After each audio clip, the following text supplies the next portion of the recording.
Stop using will for everything. Hello everyone, my name is Neetu. Welcome back to your own YouTube channel English Journey with Neetu. Today we are mastering future indefinite tense from total basic formula to advanced psychological mind triggers. By the end of this video, you will exactly know how, when and why use it in real life conversations without freezing up to think about grammar rules. Let's dive straight in. Alright everyone, now look at this image carefully because this is the easiest definition of the future indefinite tense. At the top you can see the big heading future indefinite tense, and below that it says talking about actions that will happen in the future. This means we use this tense when an action has not happened yet, but it will happen later. Okay, so the definition is future indefinite tense is used to talk about the actions that will happen in the future. Very simple, right? For example, I will call you tomorrow, she will study tonight, they will travel next week. In all these sentences, the action is not happening now, it will happen later. That's why we use the future indefinite tense. Now look at the second paragraph on the slide. When we speak about something that has not happened but will happen later, we use the future indefinite tense. So the biggest signal word is will. When you see will, your brain should immediately think this action belongs to the future. Alright, now see this next image. Look at this image carefully. This is the real secret of future indefinite tense. Most learners only memorize will plus base form, but native speakers actually use it for three mind triggers. First is instant decisions, second is promises, third is prediction. Let's understand each one in super easy way. Instant decision at the moment. First is instant decision. See this green section with the stopwatch? It means you decide something right now at the moment of speaking. Formula is so simple. Subject plus will plus base form. For example, the phone is ringing. I'll answer it. You look tired. I'll help you. Notice, the decision was not planned before. It happened instantly in the mind. That's why we use will. For memory trick, just remember this, will comes out immediately. Now the second mind trigger is promise. Promises, offers and refusals. Now look at the purple handshake icon. Handshake means commitment, promise, support or refusal. For example, I will always support you. Promise, I will carry your bag. Offer, I won't tell anyone. Refusal. Negative promises. When your heart make a commitment, English usually uses will. For memory trick, remember this image, handshake in your mind. Handshake is equal to promise is equal to will. Okay? Always for memory trick, keep this image, handshake, in your mind. Okay? Now the third mind trigger is prediction, talking about the future. Now look at the blue crystal ball. Blue crystal ball means prediction. You know the astrologer? Astrologer क्या करते हैं? Predict करते हैं. Talking about what we think will happen. मतलब ऐसी चीज के बारे में बात करना जो हमें लगता है कि होगी. For example, it will rain tomorrow. You will become fluent in English. India will grow rapidly. No one has seen the future, but we are predicting it. So, for keeping this mind trigger, just image crystal ball. Okay, future guessing is equal to will. Now we are going to learn some advanced formulas that I'm pretty sure were not taught to you in school or even in college. And once you learn these formulas in this video, your spoken English will sound much more natural and advanced. But before we move ahead, Make sure you subscribe to the channel, like this video and share your thoughts in the comments. Also comment and tell me whether these mind triggers became easy for you to understand. And here is a small challenge for you. Try to make your own sentences using these mind triggers and write them in the comments. I will personally check them. Right?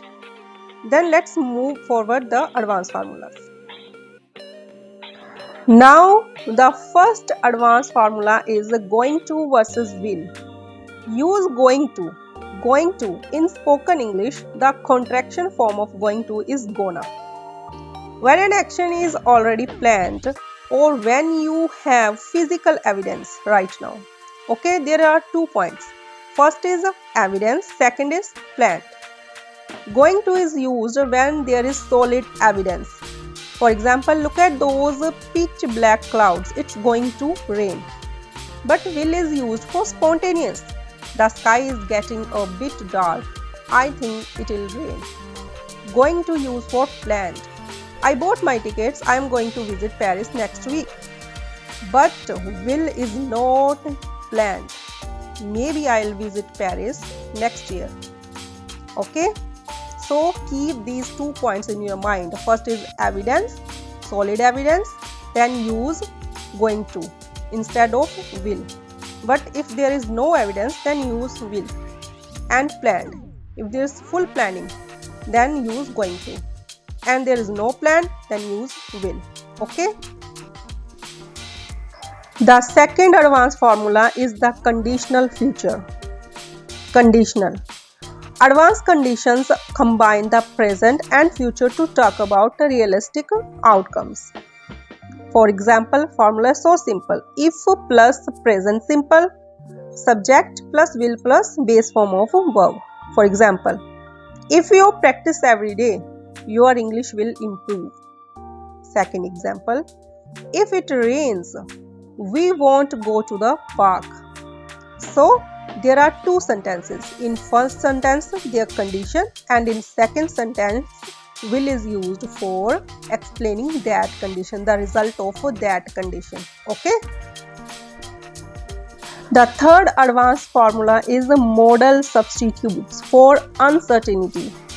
Yes, if you are not 100% sure about the future action, replace will with the may, might, could to sound more precise.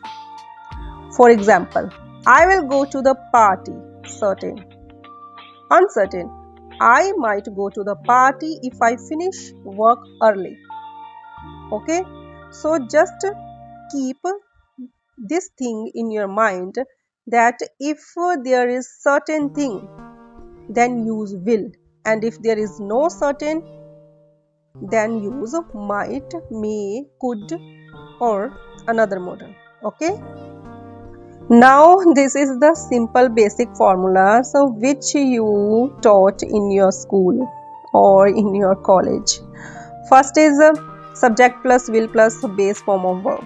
This is so simple. We all know about this. I will call you tomorrow. This is simple, but the advanced formulas are difficult. So you just practice on those advanced formulas, okay, as well as these. Second, negative.